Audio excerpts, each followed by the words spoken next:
আচ্ছা, নমস্কাৰ। প্ৰথম কথা এই ফটোখন দেখিবলৈ মোৰ নিচিনা লাগিছে নাই বাৰু? কালি কলিকতাত ফুটপাথত ঘূৰি থাকোঁতে মানুহ এজন লগ পালোঁ। তেওঁ 5-7 মিনিটৰ ভিতৰতে লাইভ পৰ্ট্ৰেইট বনাই দিয়ে বোলে। চ' মই বহি মেলি নিজৰ পৰ্ট্ৰেইটটো বনাই ল'লোঁ। এতিয়া এইটো দেখাত মোৰ নিচিনা লগা নাই বুলি কৈছে। মোৰ নিচিনা লাগিছে নাই? নাই লগা, অকমানো নাই লগা।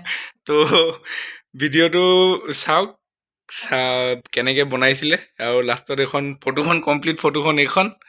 ত' দেখিবলৈ মোৰ নিচিনা লগা নাই বোলে। সাংঘাতিক কথাটো এইটোৱে। এনেই গ'ল আৰু 300 টকাটো যদি মোৰ নিচিনা লগা নাই। অকমানো লগা নাই। অকমান লগা নাই? 300 টকা পানীত? পানীত। অ'কে। এইখন নিচিনা যে বিলকুল নহয়। নাকটো ইমান ইয়াত ধুনীয়া হৈছে, আপোনাৰ নাকটো ইমান ধুনীয়া নহয়। গোটেই চেহেৰাটো ভাল লাগিছে, গোটেই চেহেৰাটো আপোনাৰ হেণ্ডচাম আছে। কিন্তু এইখন ইমান ভাল নহয়। নাকটো চেহেৰাকেইটা মিলিছে, বহুত বেয়া হৈছে মতলা। নাকটো ফটোখনত সৰু সৰু এইকেইটা মিলিছে। এটা চালে কিছুমান বস্তু মিলিছে, কিন্তু গোটেই ফটোখন চালে নাই মিলা। আচ্ছা, নাকটো মানে ফটোখনত ভালকে আছে বেছি ভাল হৈছে, আৰু অৰিজিনেলি মোৰ নাকটো বহুত বেয়া মানে। বহুত বেয়া নাক। এইজনেই সেই মানুহজন যিজনে ছবিখন আঁকি দিছিলে আৰু এইদৰে কলিকতাৰ ৰাজপথৰ কাষতে মই বহি আছোঁ। প্ৰায় 6-7 মিনিটমান একেথৰে বহি থকাটো বৰ ডাঙৰ কথা।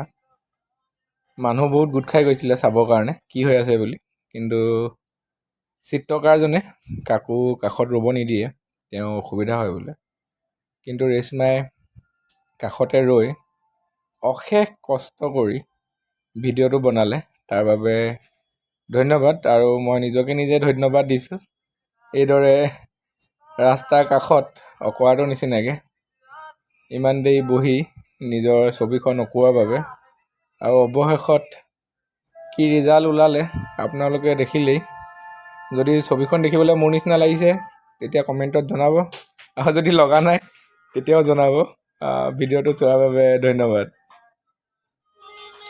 ইমান কষ্ট কৰি ৰেশ্মাই ভিডিঅ'টো বনাই দিয়াৰ বাবে তাক মই চিকনজি খোৱালোগৈ। দি দিবি